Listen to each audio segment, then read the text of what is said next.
My daughter Anna got married recently, and I was there to support her as her dad. I raised her alone after her mother passed away, but at her wedding I felt out of place. She had labeled me as just a useless middle school graduate. The event was filled with high-status people, making it clear that I didn't belong. The atmosphere at the celebration was tense, and it all fell apart when Anna suddenly ripped off her wedding dress and shouted, "Dad, let's go home." I agreed, and just as we turned to leave, a loud scream came from an unexpected direction. The guests froze in shock at what they saw. My name is Paul, and I'm 63 years old. I have one daughter, Anna, and she's always been special. When she was just 6, she came to me with a drawing. "Daddy, look at this," she said excitedly. It wasn't an ordinary drawing. It was a diagram of a ballpoint pen she had taken apart. Anna often took things apart to see how they worked, but drawing a detailed diagram of it was something I never expected. At that moment, I knew she was destined to do great things. Anna has always been physically weak, so she couldn't play outside much like other kids. Instead, she spent her time doing experiments and exploring things that fascinated her. She became curious about astronomy and weather. One day she asked me, "Daddy, why do clouds float in the sky?" It was a simple question, but I had never really thought about it before. I explained, clouds aren't solid. They're made of tiny droplets of water. Because of gravity, temperature, and how light the droplets are, they float instead of falling. I worried the explanation might be too complicated for her, but she took my answer and ran with it. She asked her teacher about clouds and read everything she could find in the library. By the time she was 12, she understood the science behind clouds better than most adults. Even her teachers were amazed by her curiosity and intelligence. Anna didn't get her talent from me. I don't have any special skills, but her mother was both beautiful and brilliant, a perfect mix of looks and intelligence. Anna must have inherited her gifts from her.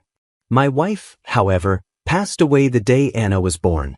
Everything seemed fine during the pregnancy and delivery, but moments after Anna was born, my wife's condition took a turn for the worse.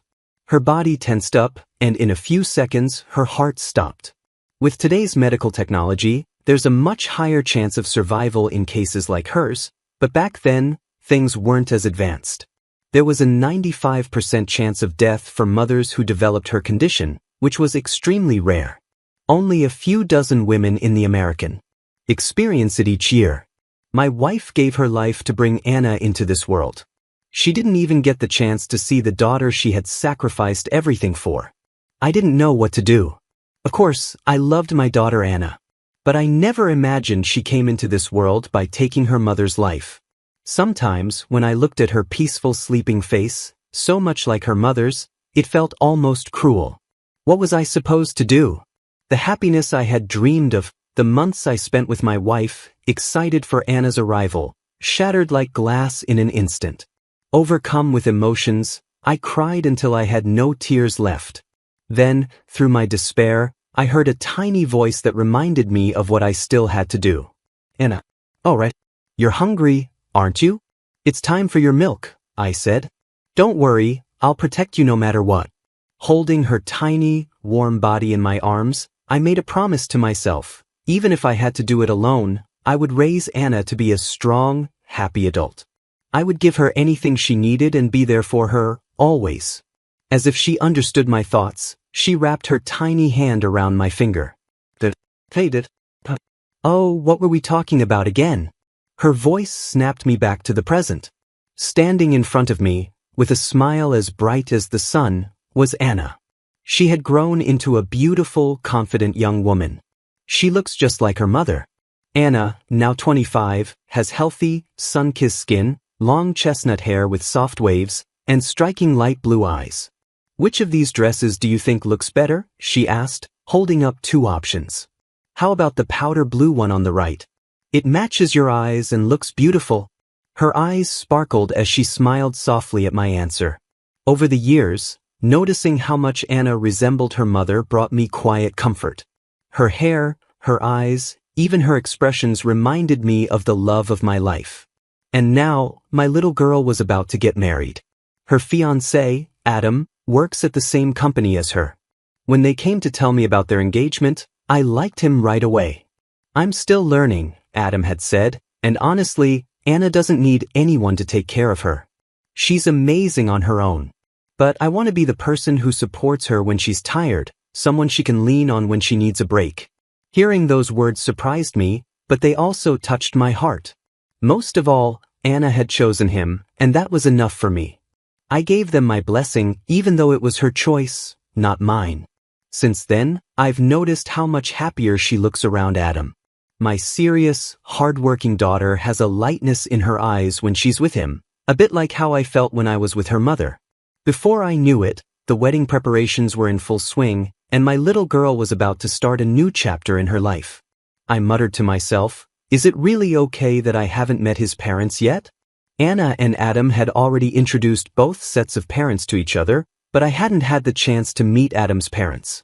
I thought we should at least meet before the wedding, but neither Anna nor Adam seemed interested in setting it up. I don't think it's necessary for you to meet them before the wedding, Anna said. I agree. There's no need to trouble you with it, sir, Adam added. Their words felt off, like they were trying to hide something. Still, I figured they must have their reasons, so I decided not to push it. I chose to respect their wishes and stayed out of it.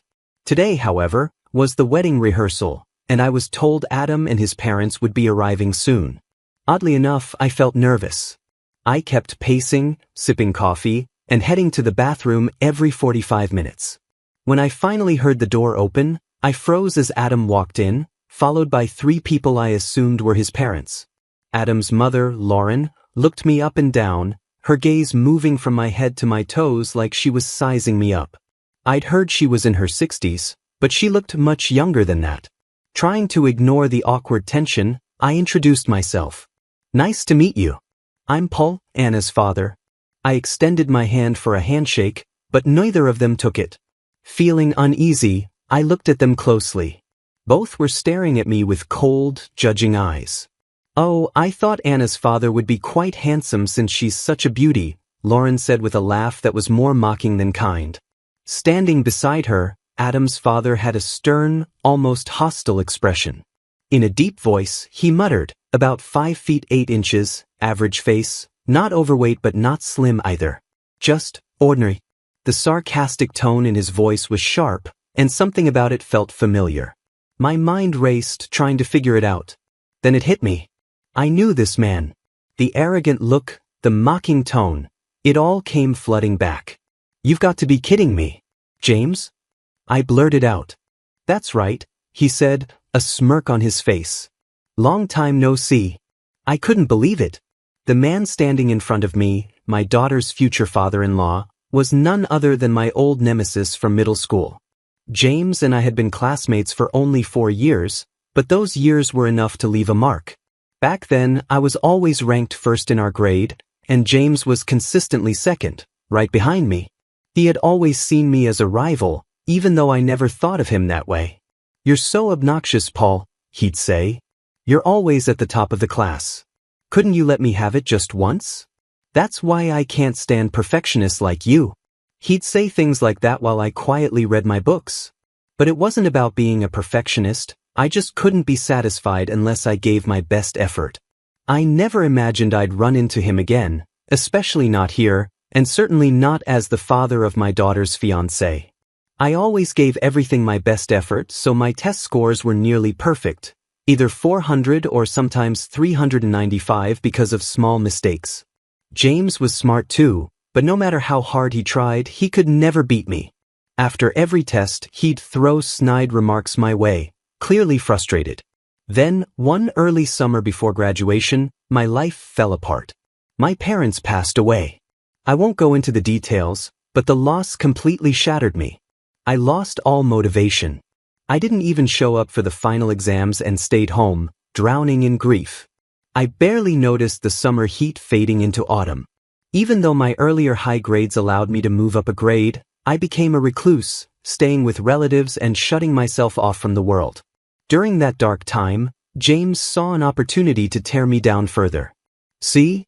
You got what was coming to you, he sneered. This is what happens when you hog the spotlight and don't let others have a turn. Now you've fallen and I'm rising. Unlike you, I'm transferring to a prestigious private high school, and I'm going to become a government official. You'll be stuck watching my success from the sidelines for the rest of your life. Those were his parting words before he disappeared from my life. I later heard he moved to a dorm to attend that private school. I didn't go to any reunions or keep in touch with my old classmates. I completely cut ties with my past. Just when I thought I would never recover from losing my parents, a ray of hope appeared in my life, my wife. She was 4 years older than me, and meeting her changed everything. She helped me rethink my life and gave me the strength to move forward. Even though I later had to face losing her too, she left me with the most precious gift, our daughter, Anna. Since then, I've dedicated my entire life to raising Anna and ensuring her future was bright. I worked tirelessly, doing everything I could to give her the life she deserved.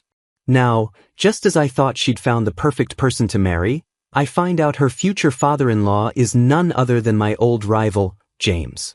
It felt like fate was punishing me for my past, for running away when life got hard. I took a deep breath and turned to face James. James, I never imagined I'd run into you again, especially at this stage of life. James smirked, that same arrogant grin I remembered from years ago. Yeah, funny how life works. Who would have thought the daughter of an useless middle school graduate like you would end up marrying my son? Life sure is unpredictable. His words were a clear insult. I didn't care if he looked down on me, I was used to that, but dragging my daughter into it was something I couldn't tolerate.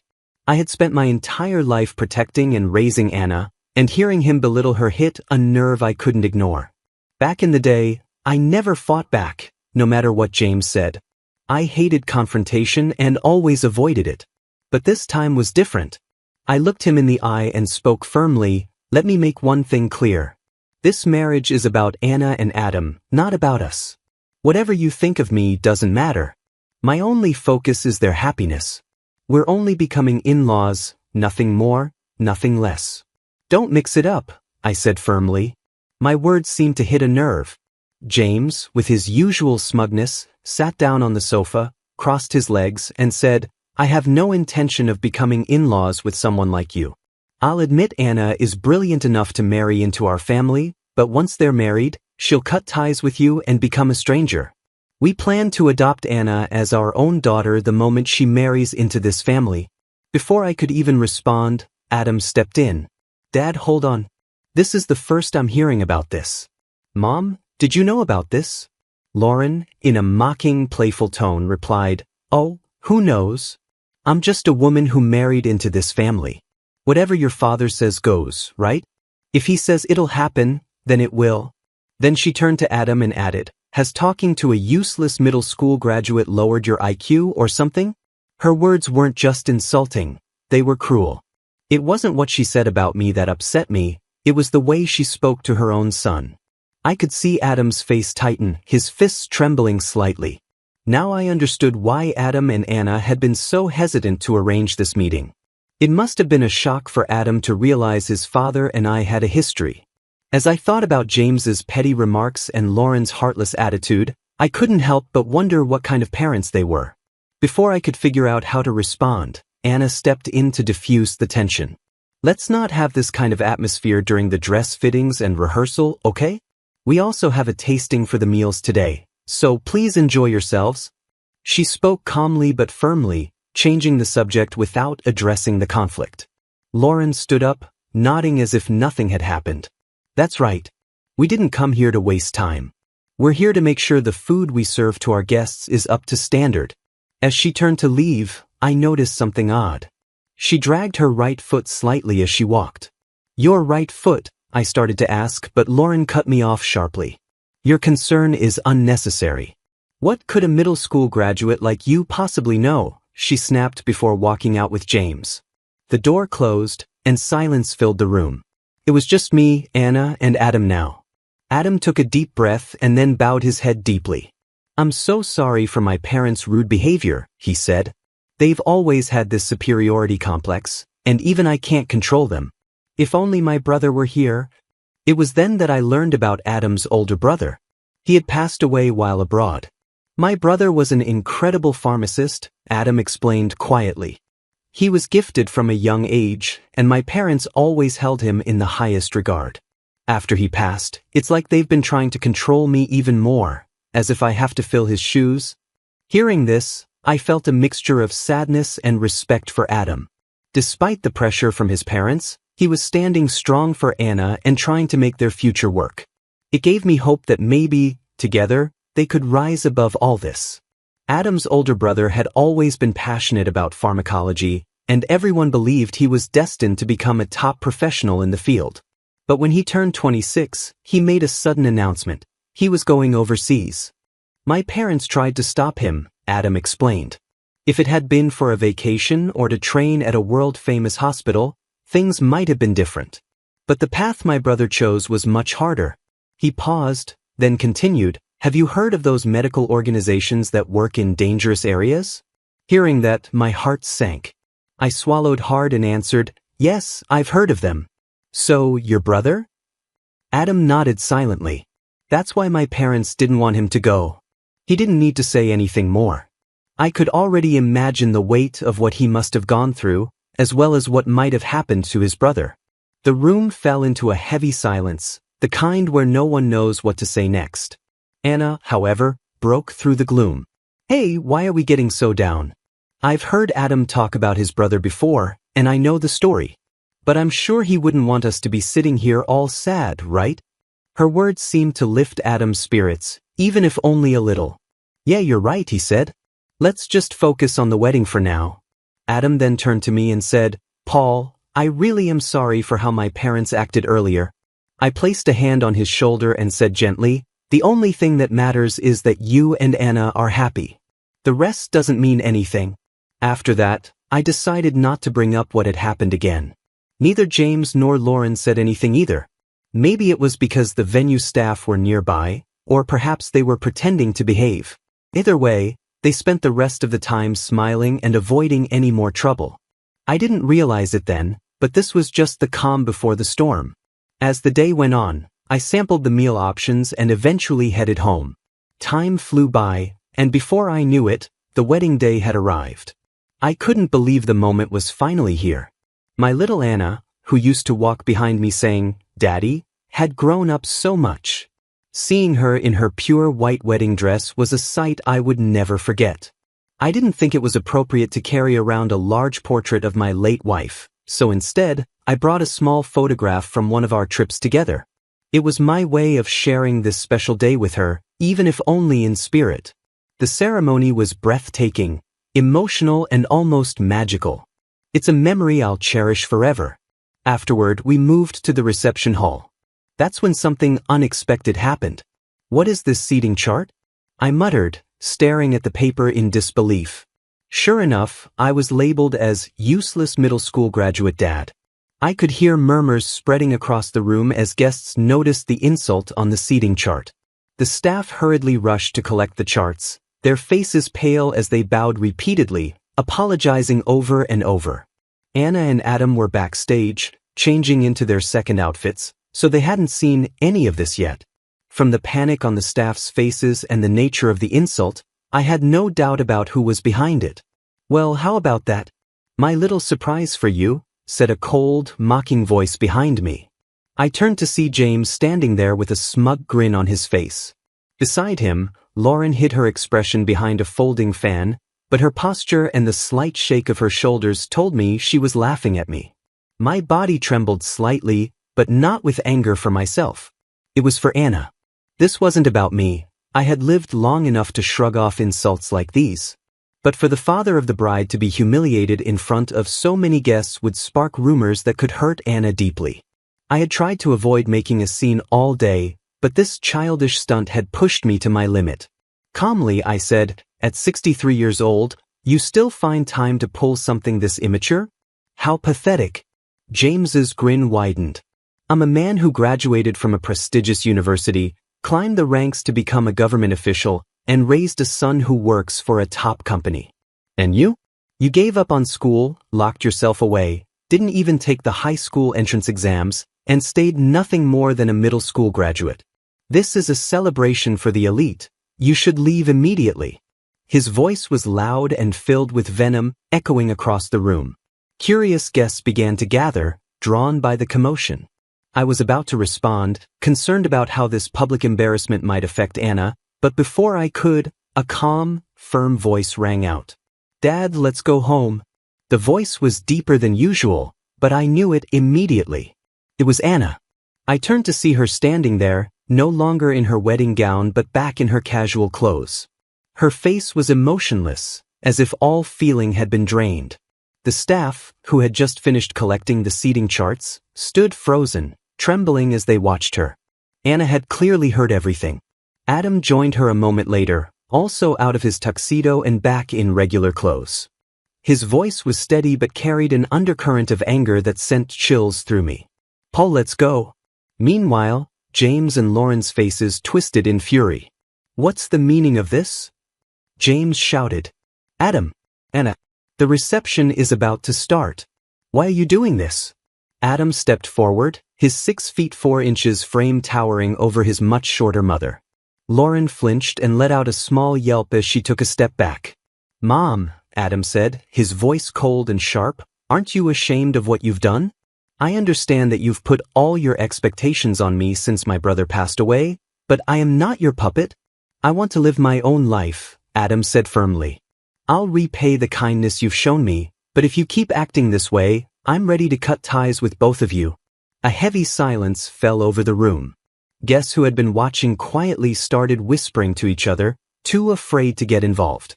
James, unable to hold back his anger, shouted, "How dare you? Defying your parents is unforgivable. But you and Anna can leave. This wedding is completely off." Nothing had changed. James was still the same person who had once screamed at me in school, demanding I let him have the top spot. I was too tired even to sigh. Ignoring James, I turned to Anna and said, "You're right. Let's go home." With James canceling the wedding, there was no way it could continue. Though it inconvenienced the guests, leaving seemed like the best choice. Just as we turned to go, a sudden scream came from behind. I spun around to see Lauren collapsing, her face pale as she crumpled to the floor. Guests began to panic, shouting in confusion. I rushed over immediately. "Hey, what are you doing to my wife?" James tried to push me back, but I raised my voice for the first time. "Do you want her to die right here?" James froze, shocked by my words.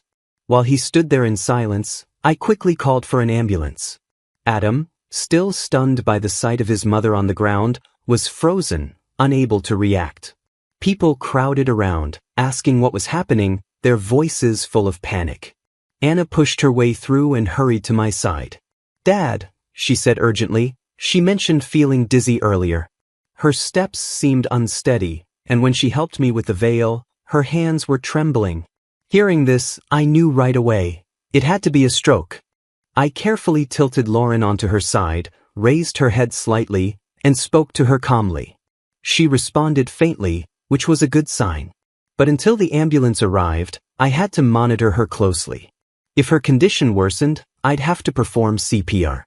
Rolling up my sleeves, I focused on keeping her stable. Adam, snapping out of his daze, rushed over. "What's going to happen to my mom?" "She's still conscious, which is a good sign," I said, keeping my voice steady. "But with a stroke, immediate treatment is critical. Without it, there could be serious aftereffects, or worse. We'll do everything we can until the ambulance gets here." Adam nodded quickly, trying to stay calm, but James was still panicking. "Stay away from her. Don't touch her," James shouted, ignoring his relatives who tried to calm him down and explain the situation. He kept calling out Lauren's name, his voice filled with fear. It was clear he couldn't process what was happening. As I watched him, I couldn't help but think back to my own past. I reached into my pocket and touched the photo of my late wife. Looking at her smiling face, I prayed silently, "Please, let me save her this time. Give me the strength to do it." Just then, we heard the staff call out from the entrance. "The ambulance is here." The paramedics rushed in, and we quickly moved to get Lauren the help she needed. "Let's go," I said firmly, as the team worked to stabilize her and prepare her for transport. I slipped the photo of my wife back into my pocket and took a deep breath to steady myself. Hours later, Adam called to let me know that Lauren had survived the surgery. Relief washed over me. Even though the wedding had to be canceled, knowing Lauren was okay made it all worthwhile. After Lauren was taken to the hospital, Anna and I stayed behind to handle the return of wedding gifts and explain the situation to the guests. By the time we finished, exhaustion hit me, and I felt my knees weaken. Anna quickly supported me. "You did great, Dad," she said with a warm smile. "I'm so glad she made it through." "Yeah," I said, letting out a sigh. "But it's not over yet. There's still a lot to do." Anna nodded slowly, and we started walking down the moonlit street toward the hospital where Lauren had been admitted. Visiting hours ended at 9 p.m., so we only had about 45 minutes to see her. We hurried and arrived just as Lauren was waking up. She lay there, staring blankly at the ceiling while James sat at her bedside, clutching her hand and sobbing uncontrollably. Adam saw us at the door and gestured for us to come in. "Thanks for coming, Dad." "Come on," Adam said softly. His words seemed to nudge James, who shifted uncomfortably, opening and closing his mouth as though trying to speak but not finding the right words. I sighed and decided to address it head-on. "Look," I said plainly, "I didn't save Lauren because you told me to. I don't need any half-hearted thanks." James looked down, clearly embarrassed. After a moment of silence, Lauren whispered something in a hoarse voice. "Olivia." Adam leaned in gently. "Mom, don't push yourself. Just rest for now. We'll talk again later." His calm, reassuring tone seemed to help, and Lauren soon drifted back to sleep. "Dad, just wait here for a bit," Adam said as he and Anna left to grab some takeout for dinner. That left me alone with James. The silence between us was heavy and awkward, but to my surprise, James spoke first. "When Lauren collapsed, I was completely useless," he admitted quietly. "You and Anna stayed so calm. Have you worked in medicine before?" I realized James still believed I had only a middle school education. He was probably shocked by how I had handled the situation. It was time to explain. "No," I began, "I'm not just a middle school graduate. I was delayed for a few years, but I passed my GED, went on to college, and eventually became a doctor." James blinked, stunned. "A doctor?" he asked, almost disbelieving. I nodded, recalling how James once mentioned wanting to be a doctor too. I had assumed he'd pursue that path given his ambition, but clearly, that hadn't happened. "Being a high-ranking bureaucrat is impressive," I said, "but it doesn't seem like you chose it because you loved it." James sighed heavily, his usual arrogance replaced by something closer to regret. "In my family, becoming a bureaucrat was a tradition passed down for generations. The pressure was enormous, and my father constantly criticized me for never being able to take the top spot in school," he admitted. "That's why you were so obsessed with being number one?" I asked. James nodded slowly. "Yes. But I realized something back then. What's the point of being number one if it only happens because someone else holds back?" He paused and looked away, as if struggling with the memory. "When you didn't transfer to a prestigious high school, even though your grades could have gotten you in?" I understood. I stayed quiet, letting his words sink in. For the first time, James wasn't the arrogant rival I remembered, but a man weighed down by expectations he never asked for. I felt a wave of relief as James continued. "Thanks to that, I became the top student at my new school, did well in university, and eventually became a bureaucrat. But no matter how far I climbed, I always felt empty inside, because he wasn't there." "You mean Tyler?" I asked gently. James's eyes widened in shock at the mention of his late son's name. He froze, staring at me as if searching for answers. Slowly, I pulled the photo of my wife from my pocket and showed it to him. In the picture were my wife, Olivia, and myself. "How do you know Tyler?" James stammered. "Tyler and I worked closely together in a medical aid organization," I said. "My wife, Olivia, was a nurse, and Tyler had incredible knowledge of medicine. Together, we saved countless lives." My voice faltered as memories of those days filled me with both warmth and pain. I'll never forget that day. You should be proud of Tyler's final moments. As a member of the medical team, he carried out his duty with incredible bravery.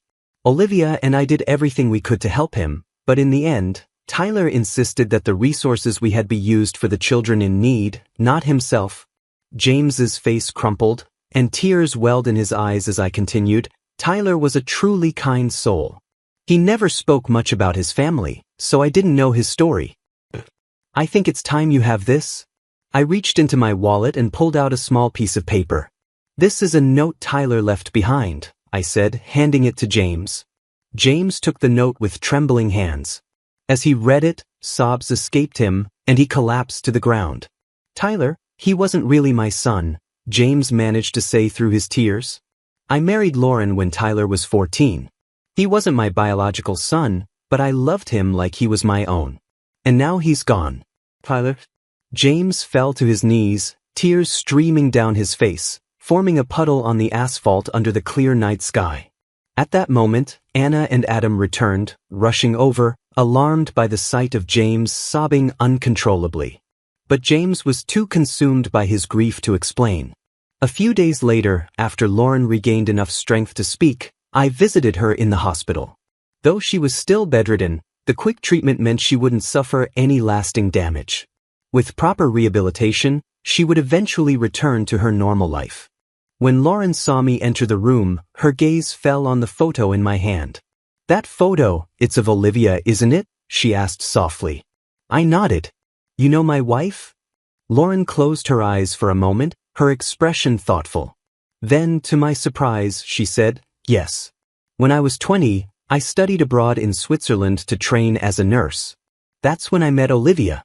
She was only 14 at the time, but we bonded over our shared admiration for Catherine Deneuve. Her voice carried a mix of nostalgia and warmth as she recounted the unexpected connection. It was as if, in that moment, a piece of the past we hadn't known was revealed, tying everything together. I had Tyler when I was 22, Lauren began softly, and I had to give up my dream of becoming a nurse. But Olivia, she must have become an amazing nurse, didn't she? I nodded. She did. Olivia was called the modern-day Nightingale by those in the field. People referred to her as the saint with the lamp. By the time I met her, she was 36, and her skills as a nurse were extraordinary. We worked together, got married, and alongside Tyler, we saved countless lives. I paused, remembering the painful moment. When Tyler collapsed during a mission from a stroke, I lost control. I acted far from what's expected of a doctor. But even then, Olivia stayed calm. And Tyler, even as his strength faded, thought only of others. He insisted on prioritizing the children who needed resources, not himself. I reached into my pocket, my voice steady. Tyler made me promise that if I ever returned to the States and met his parents, I would deliver a message. He said that while his life might end there, he wanted you and James to live long lives. He especially wanted you to take care of your health, knowing the family history of strokes. Lauren listened quietly, her expression filled with both grief and understanding. James told me what happened to Tyler, she said, her voice strained but steady. After we lost him, both James and I became so focused on Adam. We wanted him to have a happy, normal life, but, in our pride and stubbornness, we ended up hurting Anna and you. She paused, tears forming in her eyes. It wasn't until I saw the look on Adam's face that I realized how wrong we were. Apologizing won't fix everything, but please, let me say it. I'm sorry. And, thank you for saving me. She extended her hand for a handshake, her sincerity clear. There was no hesitation in her gesture, and I saw no reason to refuse. I shook her hand firmly. As a doctor, I did what I was supposed to do. You don't need to thank me for that, I said gently. But please, when Anna visits, apologize to her. That's all I ask. Lauren nodded, tears streaming down her face as she looked me in the eye. For several heartfelt moments, the silence spoke more than words could. Later, both families sat together and reconciled. While I knew I might never fully forgive James and Lauren for their actions, their acknowledgement of their mistakes was enough for me. What mattered most was that Anna was happy. A few weeks later, Anna gently rubbed her slightly rounded belly and smiled. "Oh, Dad, the baby just moved," she said softly. Adam stood beside her, wrapping his arms around both Anna and their unborn child in a protective embrace. Watching that simple, everyday moment, I realized this was true happiness, the kind I had always wished for my daughter. I had always wished for Olivia to be here too. She would have cared about nothing more than Anna's happiness. One day, I received an unexpected call from James. "I'd like you to come and pay your respects at Tyler's grave," he said. Without a second thought, I agreed and made my way there. The cemetery was peaceful, with sunlight filtering gently through the trees. The well-kept plants swayed in the breeze, creating a calm, almost serene atmosphere. It was easy to momentarily forget we were in a place of loss. When we reached Tyler's grave, I noticed a small laminated note placed there. It read, "I'm doing just fine." Just that one simple sentence, but it carried so much meaning. I imagine Tyler had left it hoping to reassure his parents back home. Though his life had been tragically cut short before he could fully achieve his mission, the note perfectly captured his bright, cheerful, and carefree spirit. "Welcome home, Tyler," James said softly. As he spoke, a gentle breeze passed through, carrying his words upward. Somehow, I felt sure they had reached Tyler. Above us, the clear, cloudless sky reflected a sense of peace, a reflection of Tyler's kind and untroubled heart.